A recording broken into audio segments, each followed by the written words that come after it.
All aboard! Ladies and gentlemen, boys and girls, football fans of all ages, I am Beast Mikey. Have now arrived in my train of thought. It's power rankings time. Who's going to fall in what tier? Let's talk about it. First, the RTC Zombie Tier. Jacksonville. One thing left. It feels like the Jaguar season's already over. And if we've learned anything about the Jags over the years, they have one last bastion of hope, guaranteed lock that you can bet on in Vegas or wherever your preferred sports book of choice may be, left to cling on. Can they actually cling on to it this year? I'll talk about it in a moment. Miami, Murphy's Law season. Remember when I said what can go wrong did go wrong against the Buffalo Bills? Seems like that in Miami too for pretty much every game since. In week 3, nothing went right on offense. In week 4, it was week 3, but Snoop Huntley instead of Skylar Thompson / Tim Boyle for a cameo appearance. At least Huntley scored a touchdown, but even before that, nothing went going on offense in terms of going north. Everything else pretty much went east and west. And now Jalen Phillips is out for the season, again with another knee injury. It's just heartbreaking to see that because he's one of the game's best young pass rushers. This is just a Murphy's Law type of season so far. Carolina, back to normal. This seems like their new normal, where they're just bad against everyone pretty much who has a functioning pulse of an offense or a functioning pulse of a defense, as it were. Carolina's back to where we expect them to be. Clock is ticking on when the Panthers will be drafting their new franchise quarterback.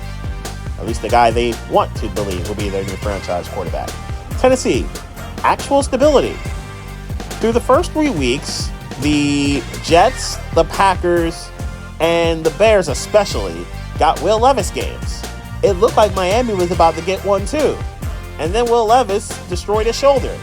And Miami didn't get a Will Levis game. Instead, Mason Rudolph brought that offense actual stability. The defense showed up. And both running backs in Tony Pollard and Tajay Spears played really well on Monday night. Actual stability when Will Levis is not QB1. Although Brian Callahan thinks Will Levis will still be their QB1. More Will Levis games may be coming. You have been warned, Titans fans.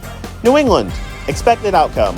Not much to say really about the Patriots game against the Niners. We all knew it was coming and that they were going to catch a beatdown. Though the Ramondre Stevenson fumbles are a bit concerning, and the fact that he could be benched should be even more concerning for Patriots fans because I think he's the most talented offensive player. Yikes. Poor Jacoby Brissett also. We should probably throw that in there. Cleveland, cheer for Guardians. I'm dead serious. This is not looking good at all. This is looking like it's going to be a miserable year again for the Cleveland Browns. It's Miami's year, but they're relatively healthy, and except for their offensive line. Their offensive line's taken a beating so far. And they're going to get Nick Chubb back. But do we really expect anything really different to come from this Browns season, even with Nick Chubb in it? New York Giants, failed imitation. Remember week 2 when the Commanders beat the Giants because they had a kicker and the Giants did not? They hit 7 field goals and the Giants couldn't hit an extra point or 2-point conversion to save their lives? Well, this time, the Giants were the ones trying to win with just field goals. They hit a few of them. Unfortunately, the Cowboys do have a kicker and the best one in the league.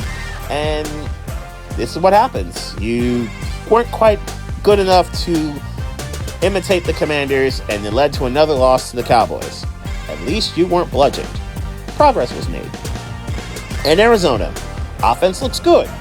Unfortunately, that's the only thing that's looked good right now. The Cardinals defense just doesn't have the bodies. They don't have the talent quite yet. Though the obligatory Kyler Murray to Marvin Harrison tutty every week is impressive, and it seems to always happen in the first quarter.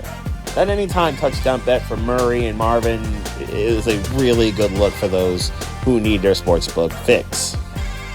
Now to the Miami Monkey's Paw tier. Las Vegas, Adams trade incoming. It seems like the beginning of the end of Devontae Adams in Las Vegas is coming. It feels like it needs to head to a split, and he needs to go somewhere where they can actually win, because let's face it, the Raiders are nowhere close to that.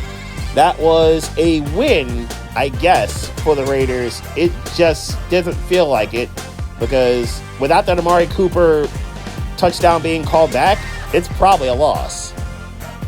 New York Jets. Rodgers knows now.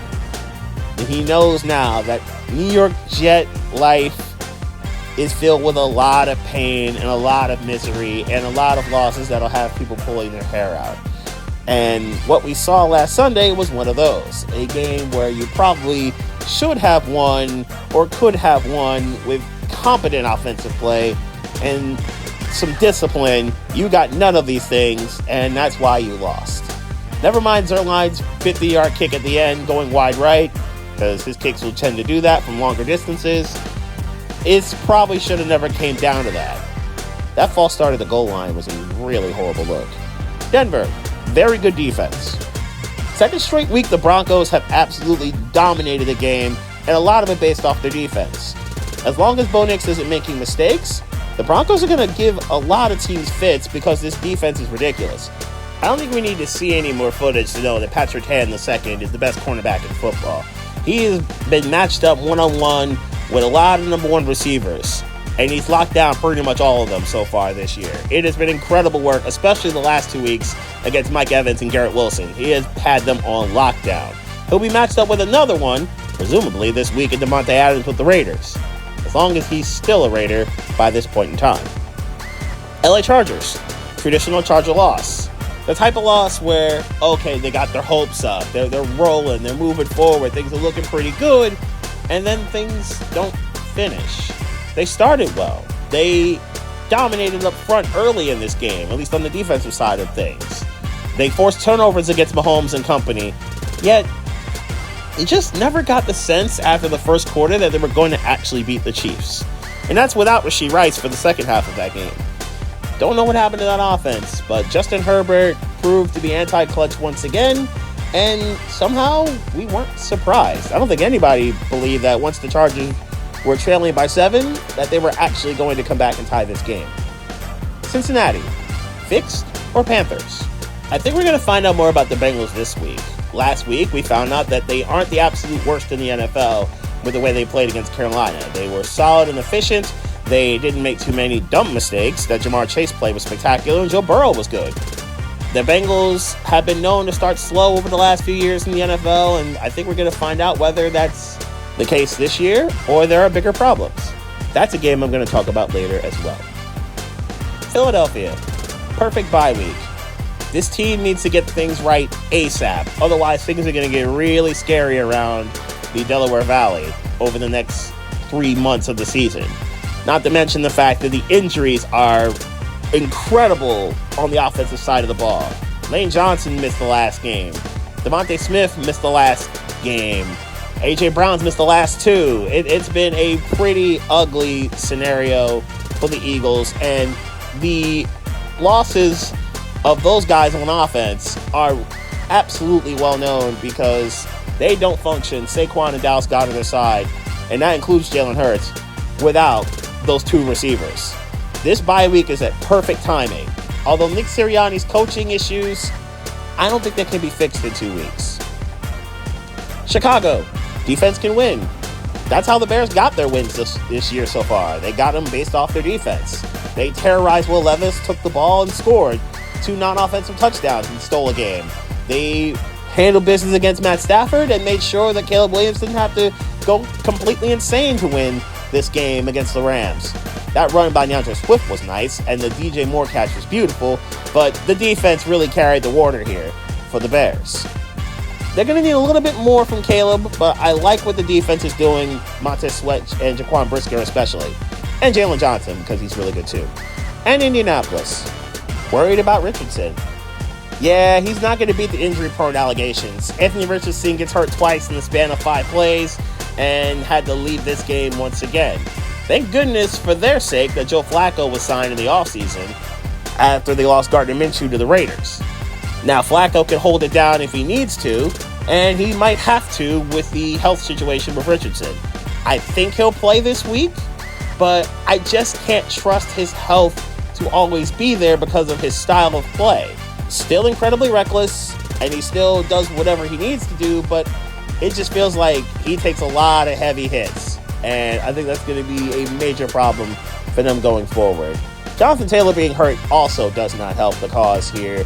Taylor has been excellent for a lot of this season, but his injury with the ankle sprain I am concerned because of how good of a running back he is. The New York subway system playoff tier. New Orleans, that was fast. From marvelous to mediocre in the span of 2 weeks, where they got locked down by the Eagles, and I would say the Eagles' best performance so far this season. And the following week, they don't give up an offensive touchdown, but they are their own reason for losing the game with giving up the pick six and the fumble in the end zone off the punt return. This loss is going to hurt, not just because it's the Falcons, but because this was pretty avoidable. They just had to get out of their own way, and they found a way not to. LA Rams, missing wide receivers. The Rams didn't play a terrible game. The Kyren Williams touchdown helps, and Matt Stafford did all that he could, but it just felt like Stafford not having Nakua or Kupp finally caught up to him. And it just, when Stafford needed a play from somebody not named Kyren Williams, they just didn't have the bodies capable enough to do it. I think they're going to be okay if the defense can play relatively well, but if they're playing against game-breaking receivers and game-breaking offensive talent, they may be in trouble because I don't know if the Rams can keep up without their guys. Dallas, trouble approaches. The good news is they won. They figured some things out against the Giants. They could actually stop the run. I know the Giants aren't great, but they can actually stop the run, I guess. And Dak and CeeDee Lamb is a good look. The bad news, their run game is still pretty suspect. Their defense may be in for a rude awakening without Micah Parsons and or DeMarcus Lawrence for a time being because of their respective injuries last Thursday. It was as pyrrhic of a win as it gets, and it feels like they're going to be in real trouble going forward because they may be undermanned for once. That's saying something. Atlanta, not falconing. Atlanta's not choking games away. Even the Chiefs game, I don't truly consider that a choke. I just consider they got unlucky for 3 plays. They're not blowing games. Kirk Cousins isn't making the timely, horrible mistakes at the end of games. They are looking kind of, sort of, properly functioning. That's a good sign for the Falcons. And I'm going to talk about their game in a moment, but they have a monster one ahead of them tomorrow night. Seattle, no shame. There's no shame in this loss, Seattle. It was a very good performance. Geno Smith was really good. Kenneth Walker scored 3 times. He was very good. DK Metcalf does his thing. There's no shame in losing to the Lions in their building. You just ran into an offense that's just superior to yours at this moment in time. There's nothing wrong with that. It's just get back on the horse. You'll be fine going forward. Just learn from this and keep it moving. You'll be fine, Seattle. You look like a pretty good team. San Francisco, nice and easy. That's the Niners we kind of expected. But then again, are we really going to learn anything from the Niners blowing out the Patriots the way they did? This was fait accompli. We knew this was coming, and it was just a matter of how bad the score was going to get. Mason's been really, really good instead of CMC, and I do wonder if CMC's actually even going to come back and play this season. If he doesn't, Mason's done really well, and I'm perfectly okay with seeing him just ball out. I do need to see Brandon Ayuk start to truly contribute, but I would have to think in time that will come. Pittsburgh, Justin Fields experience. We got Bears Fields and we got a bit of Steelers Fields. The first half was Bears Fields where he just was awful, and it looked like something that Chicago could pretty much tell us was a common occurrence. And then we got Steeler Fields in the second half where he was good, he was dynamic, he was finding guys, things were working, the offense was moving. But what was really disappointing was that the Steelers just didn't cause any trouble or drama for Joe Flacco at all in this game. That's disappointing to see. I think the defense will be fine going forward. It's just really weird to not see the Steelers defense terrorize a quarterback. And Tampa Bay, back on track. I don't know what that was in week 3, but week 4's Bucs look like the Tampa Bay Buccaneers that we've seen all year, where their offense is clicking on all cylinders. Baker's getting the ball to Godwin, to Evans, to whomever gets the rock. The running game is looking much better. Bucky Irving looks like a really nice find in the draft. And the defense is doing what it's supposed to. Vita Vea is clogging up lanes and allowing the young guys on the outsides to do what they need to. And Levante David seems ageless. That dude is still rolling as the leader of the defense. They cooked the Eagles without Antoine Winfield. And when Winfield gets back, the Bucs defense will be even better than what it has been. Keep this going, Tampa. And to be back in the DC Metro title tier. Buffalo, book is out. Let's face it, as great as the Bills seem to be, there is a fly in the ointment here. If you can physically run the ball against them, you can beat them. HM ran the ball really well for Miami in week 2. The game was just really bad because of all the Dolphins mistakes. Baltimore didn't make any of these mistakes. Instead, they just made Buffalo look silly with Derrick Henry and Lamar Jackson and Justice Hill and company. They ran for 270 yards. Henry basically ended the game on the first play, and the Bills never recovered from it. We got Superman Josh Allen for a play or two, but it just never felt like Buffalo was going to win this game. If Buffalo can't shore up this run defense, by the time Milano and Terrell Bernard return, they may be in a little bit of trouble. Not in the division, because the AFC East is becoming a disaster class around them, but in the AFC in general, for seeding purposes, of course. The team that caused the most trouble for the Bills are the Ravens. More of this. This is the Ravens team that we were advertised. These are the Ravens that we expected to see from the word go. And maybe they're finally here. Derrick Henry, 87 to the crib from the word go, basically said this game was over. Lamar Jackson didn't have to do too much with his arm, instead made some plays with his legs, and now, all of a sudden, oh, Baltimore is as imposing as advertised. The defense got in where they fit in. They weren't great, but they were good pretty much all the way through, and at no point did it look like they were going to crumble against the Bills. Avoid those fourth quarter collapses, and Baltimore's going to be nasty, and probably your 2 seed. The head-to-head tiebreaker with Kansas City is going to hurt them, but Baltimore should be fine otherwise. Green Bay, surged too late. It's a shame that the Packers can't get out of their own way. If they did, they probably would be 3-1 or even 4-0. The turnovers in the 2 Jordan Love losses, and it's kind of ironic that Love has been there for the losses, but Malik Willis for the wins. And those turnovers and those mistakes and those penalties are the reasons why the Packers are only 2-2. Minnesota jumped on them early and didn't let up until probably the third quarter, and Green Bay made their run in the fourth, but again, the mistakes pretty much ended any chance of Green Bay winning that game. They should be fine. The talent persists. The defense is better than what it's been. As long as they get Jair Alexander back, I think Green Bay is going to be good, but just got to get out of their own way. Washington, Daniels for MVP. He's looking like the quarter pole MVP right now. Jayden Daniels has been amazing. The Commanders seem to be back. Washington is still a little leaky to me on defense, but I like what I'm seeing from this offense and how dynamic it can be. And Dan Quinn, I think, is going to get the defensive part right. Maybe we all should have paid attention to the Commanders in the preseason. It's looking like they are a safe bet to be the worst to first team. Houston, Stroud looks inevitable. It felt like we knew this was coming. It felt like we knew that C.J. Stroud was going to lead the Texans on a go-ahead, game-winning drive and walk this off pretty much in beating the Jaguars. It just felt like it. With the way he was moving and the way the offense seems to move and the way Jacksonville's defense seems to move backwards and giving up field possession and yards, it just felt like, yeah, this is going to happen. Houston's going to win, and their high-end talent's going to get to 3-1. They haven't been perfect, and in some cases, they've been kind of sluggish.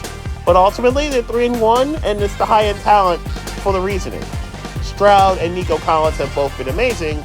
They just need a little bit more from pretty much everyone else not named Derek Stingley or Kwame Lassiter or the 2 edge rushers on that defense. I think Houston will be fine, though. They will be tested. I'll talk about it in a little bit. Detroit, Jamison Williams breakout.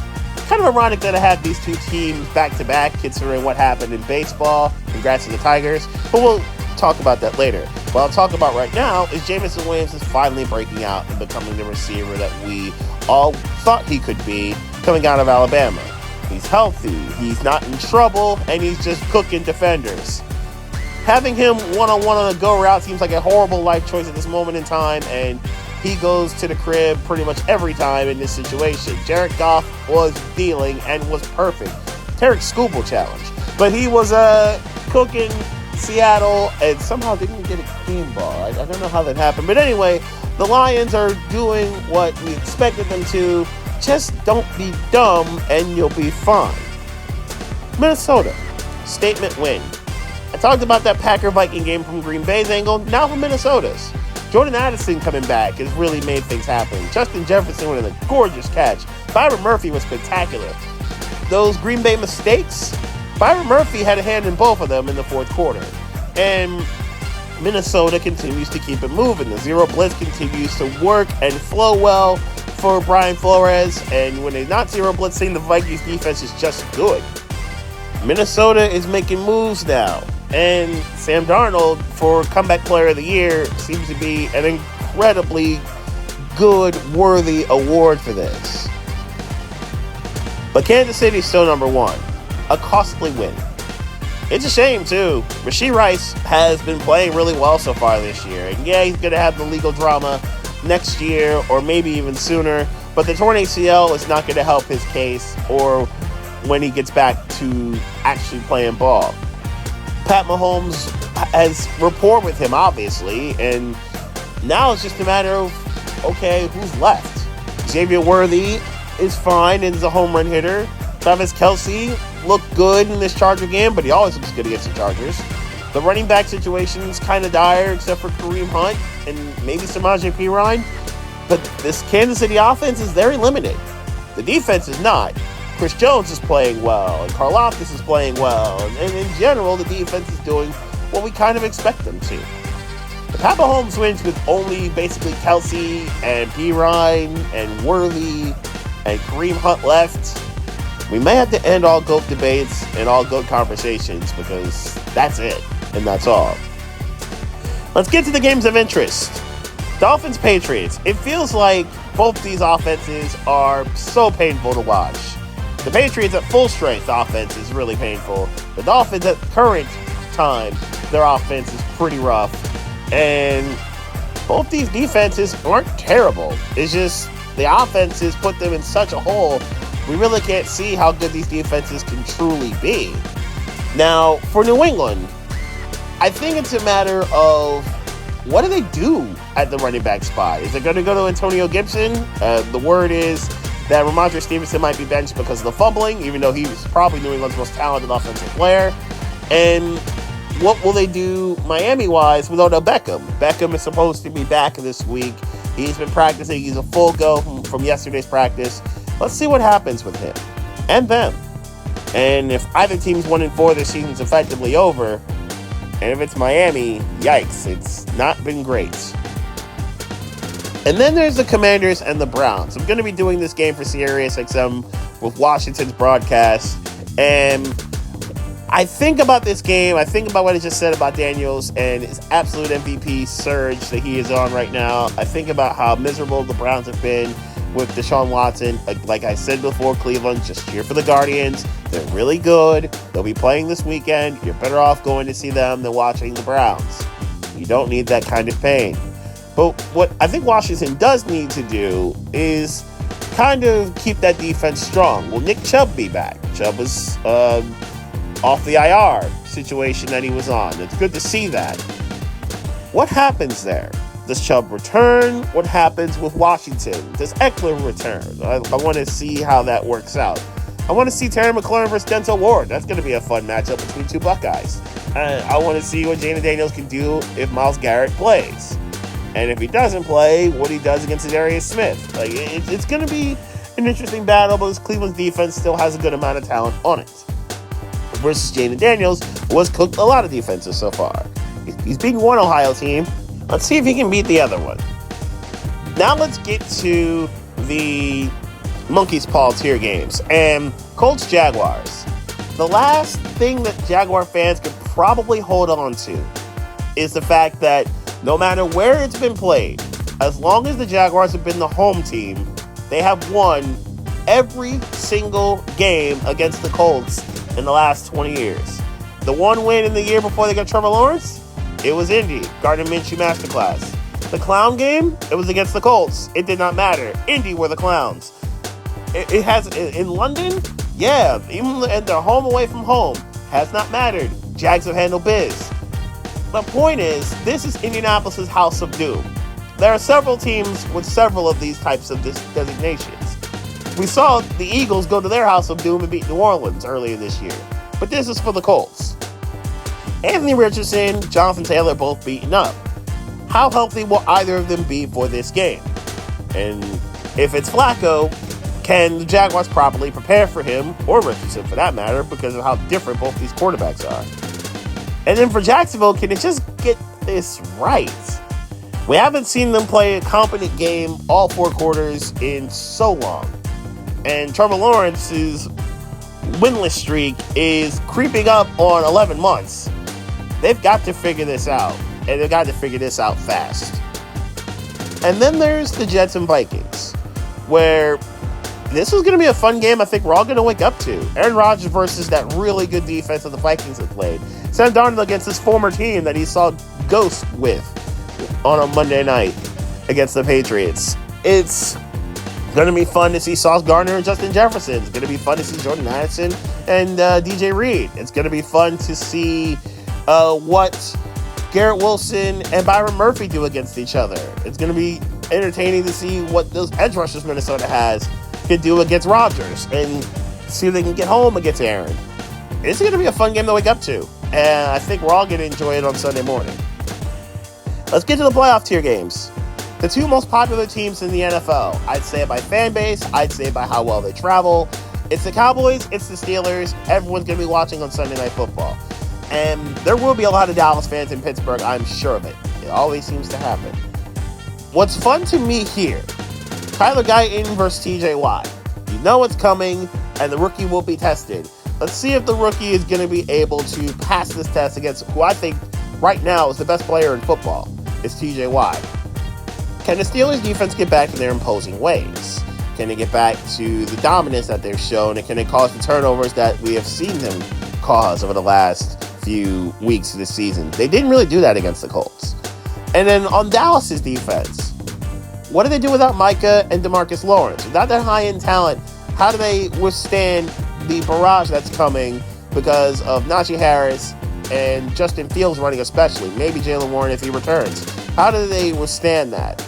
George Pickens versus what I would imagine will be Trayvon Diggs. And if it's not Trayvon Diggs, how do they withstand that part of the situation? There's got to be a time where the Steelers play some bully ball and just bulldoze teams. This may be a good time to do it for Pittsburgh. And for Dallas, can they play mistake-free and maybe cause a mistake or two from Justin Fields? That'd be something worth watching to me. Bucs-Falcons, which will kick off the week later tonight. A huge division game considering Tampa Bay at 4-1 with a tiebreaker over Atlanta would be a massive situation to be in. I wonder, Kyle Pitts, do they want to throw to him? Can they use him? It seems like only on occasions Pitts gets footballs thrown to him. He scores touchdowns with a couple of them, but it seems like only on occasion Pitts is a deciding factor for Atlanta's offense. And Bijan Robinson and Drake London as well. Tyler just getting the ball a lot for them. Anyway, Tampa Bay's run defense against Algier and Bijan. That's something worth seeing. How much havoc can Vita Vea cause?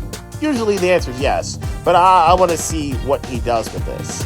And then AJ Terrell versus Mike Evans. That's something worth watching. And Mike Evans isn't probably going to punch Terrell like Evans may punch Lattimore next week. I want to see what happens there. And it should be a pretty interesting and intriguing game because of how good Baker Mayfield's been and how can Atlanta's pass rush kind of get to Baker and rattle Baker. Fun game tonight that we're going to all see on Amazon Prime. Or NFL Plus, I guess. I guess we have that too. Let's get to the title tier games. And Ravens-Bengals in a game that Cincinnati's got to have. Otherwise, 1-4 ain't that great, to be honest. They're good. Cincinnati probably is. And yes, I think they still have the mystique from those 2 playoff runs they had. Joe Burrow's still really good, obviously. And Chase and Higgins versus Humphrey and Wiggins is something that I'm looking forward to watching and seeing how that tag team situation works. Jamar Chase is getting back to what he was, which is good for him and his bank account, bad for Mike Brown and how much he's going to have to pay him. T. Higgins is going to get paid no matter what because he's also like this. He's not as good as Chase, obviously, but a number one receiver is hard to find, and it will be easy to pay because top dollar is required. As for Baltimore, can they keep up what they just did? Can they keep up the mauling that they've done the last 2 weeks? One in Dallas, one against Buffalo. Can they keep it up against a bitter foe who they would love to maul? I am very sure. And finally, the game of the week, Stephon Diggs' revenge game. It's Bills, it's Texans, a game that, if it weren't for Cowboys-Steelers, probably would be worthy of the Sunday Night Football stage. A vital game for Buffalo to get back on track. A vital game for Houston to stay afloat in an AFC that's suddenly becoming, we got Kansas City, we got Buffalo, we have Baltimore, we have Houston. And then everyone else is below them on one tier or another. It feels like Houston has yet to play a complete game like I've just said, and this would be a pretty good time to try to do that. Will Joe Mixon be back? That's another interesting point. Like I've said before when it came to the Bills, they can get run on if you're physical enough to do it. Is Houston physical enough to do so? And does Buffalo have the bodies to cover all the weaponry that Houston has? Not just Diggs, but Collins and Dell and Schultz if they're playing. At full mass, does Buffalo have the bodies to deal with all these people? I've got picks to make, but unlike the previous 4 weeks, only 14 of them to make. As I reach the final stop of this train of thought, the Eagles, the Titans, the Chargers, and the Lions are also waiting for me because they're all off on their buys. You can find these picks on the Sports Lounge page later today. They're obviously going to lead off with the Bucs and the Falcons. Those two bitter division rivals will be the first stop of my next train of thought.